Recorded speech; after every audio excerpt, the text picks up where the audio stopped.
Dans un village caché entre montagnes et rivières puissantes, la beauté des femmes était célébrée comme un don divin. Là-bas, une norme dominait la vie de ses habitants, la taille des seins. Les gros seins étaient considérés comme un symbole de fertilité, de prospérité et de grâce. Les femmes qui répondaient à cet idéal marchaient punjeu fièrement, parées de colliers qui mettaient en valeur leur silhouette. Cependant, parmi tous, il y avait une exception, Nala. Sa poitrine plate non seulement la rendait différente, mais pour les gens, c'était un affront à l'ordre naturel. Hadiza, la femme la plus influente de la ville, se chargeait de lui rappeler chaque jour son défaut.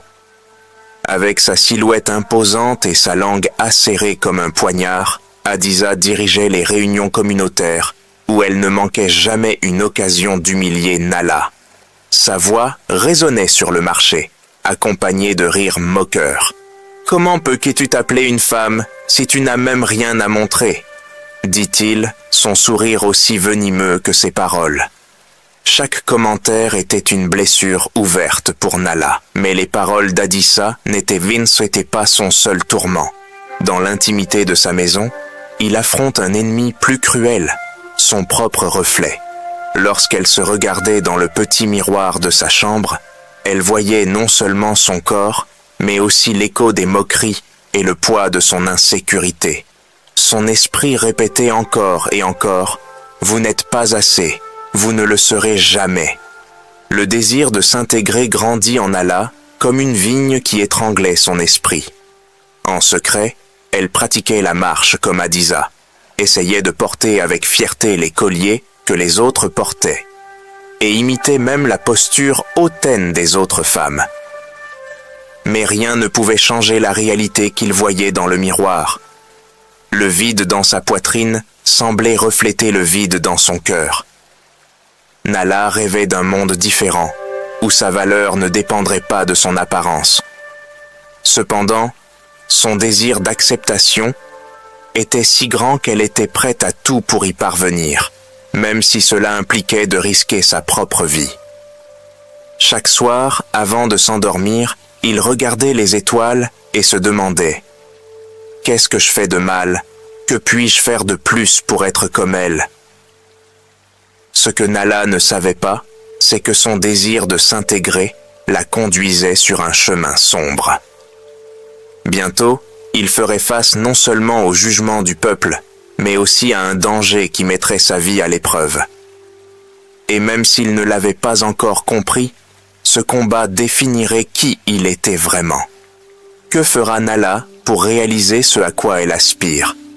Avant de continuer, cliquez sur le bouton Abonnez-vous et aimez la vidéo. Le marché était en effervescence avec des voix et des rumeurs. Mais cet après-midi-là, Nala a entendu quelque chose qui l'a fait s'arrêter net. Les femmes ne parlaient à voix basse d'Akanke, un guérisseur qui, disait-elle, pouvait exaucer tous les vœux, même les plus impossibles. Les détails étaient vagues, mais ils étaient tous d'accord sur une chose. Leur magie avait toujours un prix. Pour Nala, ces mots étaient une lueur d'espoir. Enfin, elle pourrait être comme les autres. Sans hésiter, Nala se dirigea vers la périphérie du village, là où se trouvait la cabane d'Akanke. Lorsqu'il arriva, l'endroit lui donna un frisson.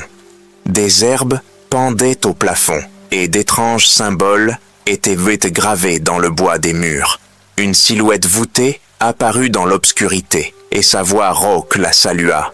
« Qu'est-ce que tu cherches, ma fille ?»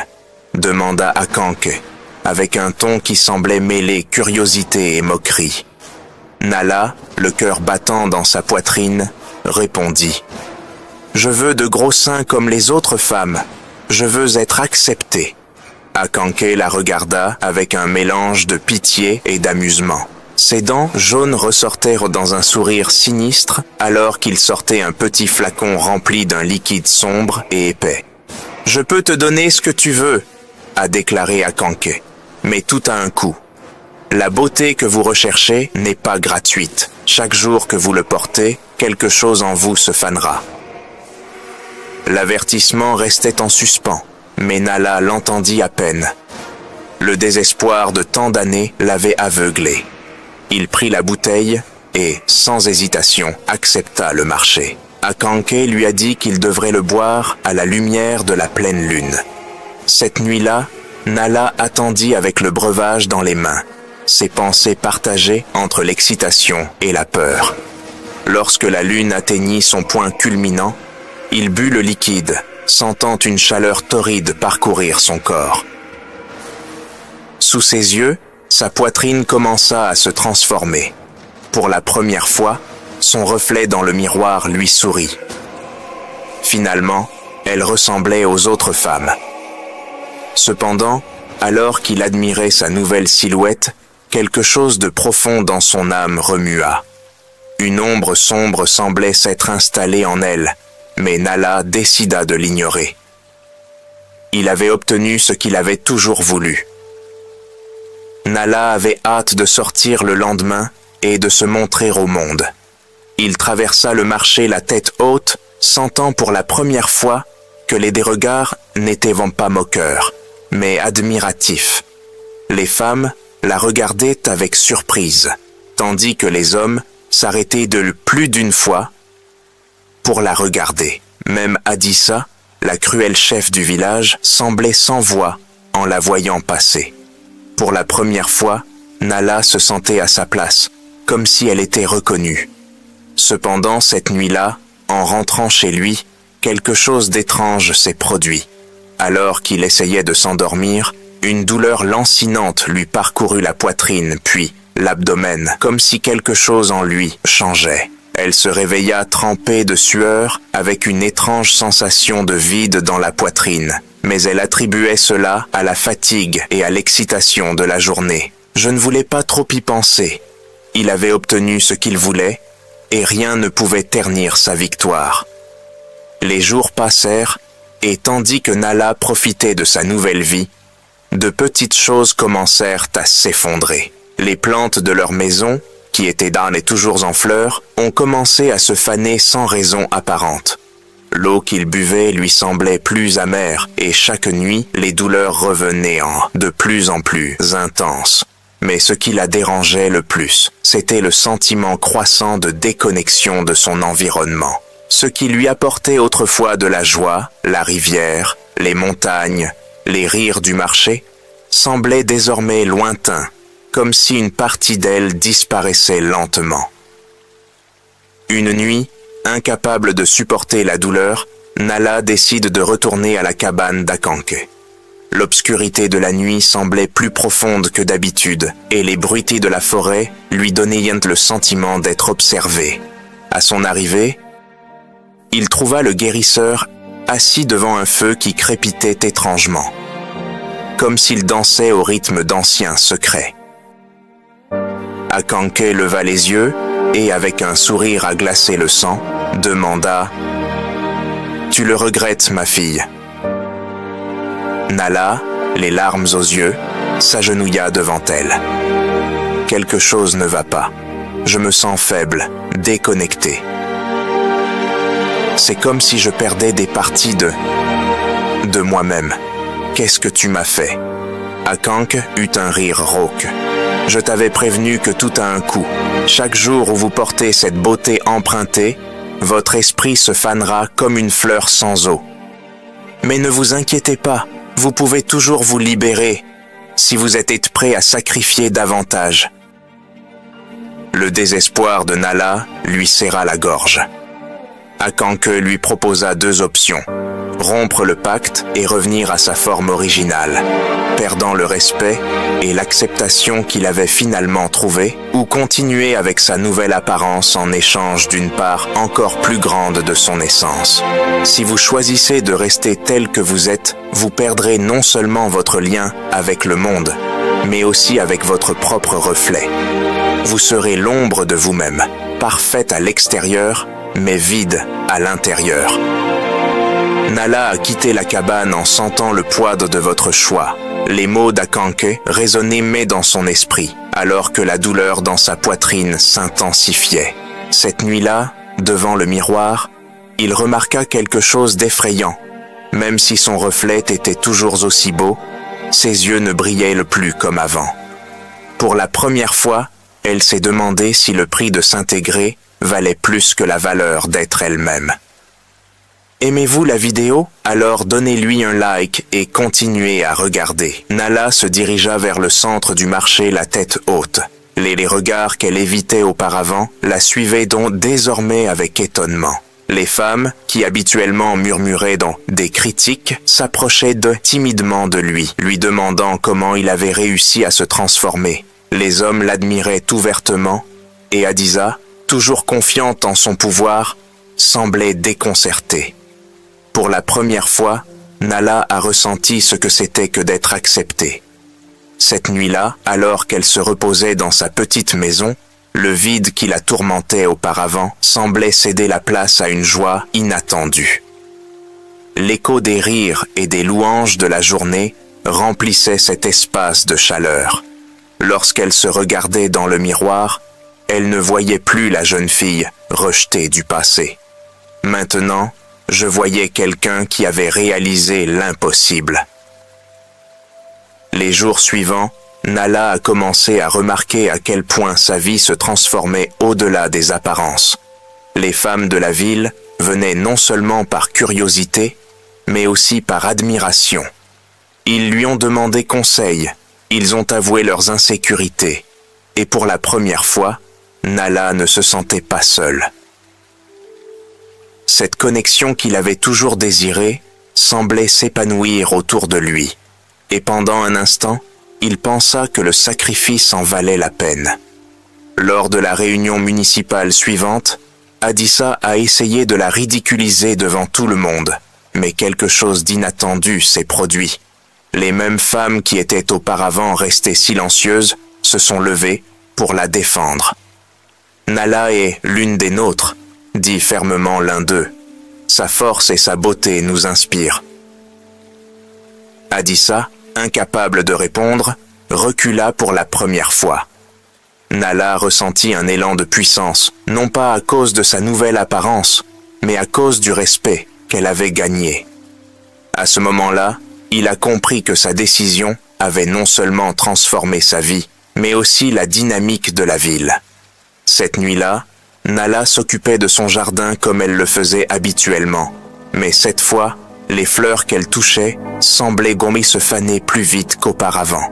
Même si de nouveaux surgissaient autour de lui, ils étaient vus de plus faibles, moins dynamiques. Ses mains, maintenant plus pâles, lui paraissaient étranges, même à elle-même. Pendant un instant, un doute lui traversa l'esprit, mais elle l'étouffa rapidement, se rappelant que tout cela faisait partie du prix qu'elle était prête à payer.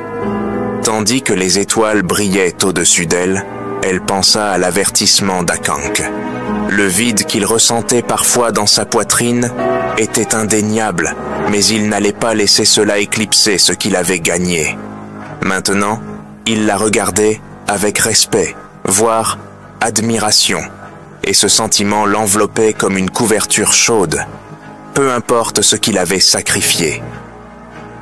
Ou, oui, allongée sous le ciel nocturne, elle essayait de se convaincre qu'elle avait tout, que le sacrifice était un petit prix pour l'acceptation et le changement chez les gens qui l'entouraient. Mais au fond d'elle, une voix persistante lui murmurait que quelque chose en elle s'effondrait, même si elle faisait de son mieux pour l'ignorer. Avec un sourire serré sur le visage, il ferma les yeux, espérant qu'à l'aube, les fruits de sa décision suffiraient à faire taire l'inquiétude de son âme. Les jours passaient, et Nala sentait que quelque chose en elle se brisait de plus en plus. Son corps, bien que désormais admiré, était un rappel constant du sacrifice qu'il avait consenti.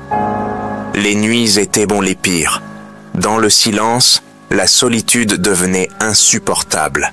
Ces fleurs fanées n'étaient là que le reflet physique de ce qu'il ressentait dans son âme.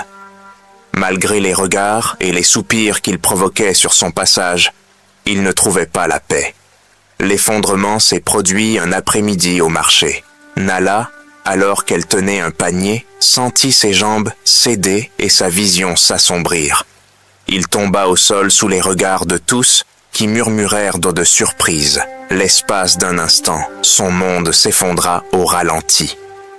Avant de continuer, partagez cette vidéo maintenant avec vos amis. Lorsqu'elle ouvrit les yeux, elle se trouvait dans un endroit qu'elle ne reconnaissait pas, enveloppée dans une faible lumière. Devant elle se dressait une figure majestueuse. Nyamé, l'esprit de la nature. « Nala, ma fille, qu'as-tu fait ?» dit Nyamé d'une voix grave, mais pleine de compassion. « Je voulais juste être comme les autres. Je voulais juste être acceptée. » a-t-elle répondu en larmes. Nyamé secoua lentement la tête. « Tu as oublié qui tu es. La beauté que vous recherchez n'est pas dans votre corps, mais dans votre essence. Votre vraie valeur est immuable. Si vous n'agissez pas, vous perdrez tout ce que vous êtes. » Nala se réveilla en sursaut. Il était de retour dans son lit, mais les mots de Nyamé résonnaient dans son esprit comme un écho sans fin. Je ne pouvais pas continuer à vivre ainsi. Il a dû faire face à la source de tout, Akanke. En arrivant devant la cabane du guérisseur, Nala était méconnaissable. Sa peau était cendrée, ses yeux ternes et l'énergie qui la caractérisait autrefois semblaient s'être évaporés. Akanke la regardait silencieusement, tandis que Nala demandait d'une voix tremblante « Je veux annuler ça, je ne peux pas continuer comme ça. » La guérisseuse poussa un profond soupir et la regarda avec un mélange de tristesse et de compréhension. « Tu as toujours eu la réponse, Nala. La vraie libération consiste à accepter qui vous êtes et à remettre en question les normes qui vous oppriment. Le sort ne vous a pas complètement changé. Cela n'a fait qu'amplifier ce qui était déjà brisé en vous. » Akanke lui proposa une nouvelle concoction. En le buvant, Nala sentit une vague d'émotion parcourir son corps. Son apparence redevint ce qu'elle était avant le sort, mais cette fois, quelque chose était différent. Au lieu de la honte, il y avait une profonde fierté. L'acceptation ne venait pas de l'extérieur, mais de sa propre âme. De retour au village, Nala sentit les regards. Il n'était plus d'admiration, mais de confusion et d'incrédulité. Lors d'une réunion, il s'est levé avec détermination et a déclaré « Toute ma vie, j'ai voulu m'intégrer, être comme toi. Mais maintenant, je vois que le problème ne venait pas de moi, mais de ce que nous avons laissé nous définir. Pourquoi continuons-nous à laisser ces normes nous diviser? Notre force ne réside pas dans notre apparence, mais dans la manière dont nous nous soutenons mutuellement. » Ces paroles résonnèrent, mais avant qu'il ait pu terminer, Hadiza se leva avec un sourire froid et calculateur. « Et pour qui te prends-tu pour venir ici nous donner des leçons ?» dit-il d'un ton sec. « Il y a des choses que tu ne comprendras jamais, Nala, des choses auxquelles vous êtes maintenant trop faible pour faire face. » La tension remplissait l'air. Soudain, un homme fait irruption dans la réunion, haletant. « Il se passe quelque chose dans la cabane d'Akanke !» cria-t-il, les yeux fous. « Quelque chose qui ne devrait pas être là. » Nala sentit un frisson lui parcourir le dos. Il savait qu'il y avait autre chose, quelque chose qu'Akanke ne lui avait pas dit.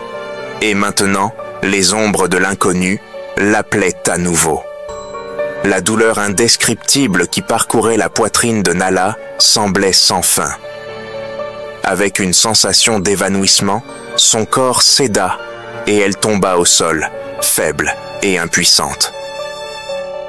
Un vide profond la consumait, une sensation non seulement physique, mais aussi spirituelle. La foule commença à l'entourer, les murmures se transformèrent en cris alarmés, mais personne ne savait quoi faire, quoi penser. Cette jeune femme qui avait ébloui par son apparence gisait maintenant, effondrée. Dans la foule, Akanke est apparu. Son visage était sérieux, sans aucune trace de compassion, et ses yeux brillaient d'une sagesse inébranlable. Il s'approcha de Nala et, sans se presser, murmura « Je t'avais prévenu, ma fille. Maintenant, vous payez le prix de ne pas écouter. » Nala, à peine capable de lever les yeux, sentit les mots d'Akanké transpercer son âme. L'éclat qu'elle avait recherché, l'admiration qu'elle avait gagnée, non seulement s'estompèrent sous ses yeux, mais la laissèrent vide, déconnectée d'elle-même. La beauté superficielle, les éloges vides de sens, tout cela n'avait été qu'une illusion. Et maintenant, ce sortilège qui l'avait transformée en une silhouette éblouissante avait montré son prix. Un vide profond que rien ni personne ne pouvait combler. Mais le plus choquant, c'est que toute la ville commençait à comprendre ce qui se passait réellement. Les femmes qui l'admiraient autrefois, avec envie, les hommes qui la désiraient en dessous, tous commencèrent à comprendre ce que Nala avait fait et ce que cela lui avait coûté. Les mi-regards d'admiration se tournèrent vers la perplexité, puis vers des murmures d'inquiétude. Nala, non plus la jeune femme désirée, mais la femme brisée, était désormais un exemple vivant du prix à payer pour la vanité. Hadiza, toujours imposante, regardait de loin, et, pour la première fois, elle ne pouvait cacher l'incertitude sur son visage. Il n'y a pas eu de victoire lors de la chute de Nala. Il y avait quelque chose de bien plus grand que la simple rivalité. En voyant Nala ainsi, quelque chose en elle changea, un doute s'installa dans son cœur. Je n'avais jamais réfléchi aux conséquences de ce que signifiait réellement rechercher la perfection extérieure. Avec la dernière étincelle de son énergie, Nala releva la tête, regardant Akanké, les yeux remplis de regret. « Vous m'avez pris plus que je ne pouvais l'imaginer. La beauté, l'apparence, elles ne valent rien si je ne suis pas moi-même. Que dois-je faire maintenant ?» Akanké, sans ajouter un mot, la regarda fixement avant de se retourner et de se diriger vers la foule. La vie est un cycle, ma fille. Ce que vous avez fait, vous l'avez appris. Mais il ne suffit pas de le comprendre, il faut l'accepter. Ce n'est que lorsque vous accepterez qui vous êtes, avec toutes vos imperfections, que vous serez plus fort qu'avant. La vraie beauté n'est pas ce qu'on voit, mais ce qu'on porte dans l'âme. Et sur ces mots, Akanké disparut dans la foule, laissant Nala seule, le regard perdu et le cœur encore plein de confusion. Mais quelque chose avait changé en elle. Une résolution commença à se former dans son cœur. Il lui fallait retrouver sa véritable essence, celle qui ne dépendait ni des autres, ni de son apparence, ni des jugements des autres. La transformation de Nala n'était pas seulement personnelle, mais publique. La ville entière a été témoin de sa chute, mais aussi de sa douleur. L'expérience karmique qu'il a vécue est devenue un miroir pour chacun. Les mêmes personnes qui l'idolâtraient auparavant comprenaient désormais qu'aucune magie ni aucun pouvoir ne pouvait remplacer l'authenticité et l'humilité. La vraie beauté n'est pas ce qui se montre, mais ce qui émane de l'être intérieur. Dans les jours qui suivirent, l'attitude de la ville changea. Ceux qui étaient autrefois attirés par la superficialité ont commencé à voir les choses différemment. Les femmes, qui rivalisaient auparavant pour attirer l'admiration des autres, ont commencé à remettre en question l'importance de cette admiration. Les hommes, qui avaient idéalisé leur beauté, ont commencé à reconnaître l'importance de ce qui comptait vraiment, le caractère et l'essence.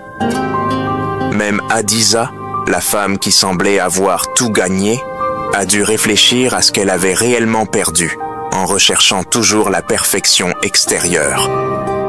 De son côté, Nala a entamé un processus de guérison. Les fleurs dont je prenais soin auparavant, celles qui se fanaient toujours faute de véritables soins, ont recommencé à fleurir, de manière plus humble et authentique. Les animaux revinrent, sans crainte, comme s'ils reconnaissaient eux aussi la transformation de leur être. Et Nala, bien qu'encore fragile, a commencé à marcher avec une nouvelle vision du monde, dans laquelle la beauté extérieure n'avait plus de pouvoir absolu. Mais c'était l'authenticité et l'acceptation personnelle qui lui donnaient vraiment de la force. La ville entière, reflétant le changement de Nala, a commencé à valoriser davantage l'honnêteté et l'humilité. Les sourires sont devenus plus sincères et les actes de gentillesse se sont multipliés. La leçon que Nala avait apprise au prix de tant d'argent avait été transmise à tout son entourage, transformant la communauté en un lieu où la vraie beauté ne se mesurait plus par l'apparence, mais par l'âme. Activez la cloche de notification pour plus d'histoires comme celle-ci. Jusqu'à la prochaine fois.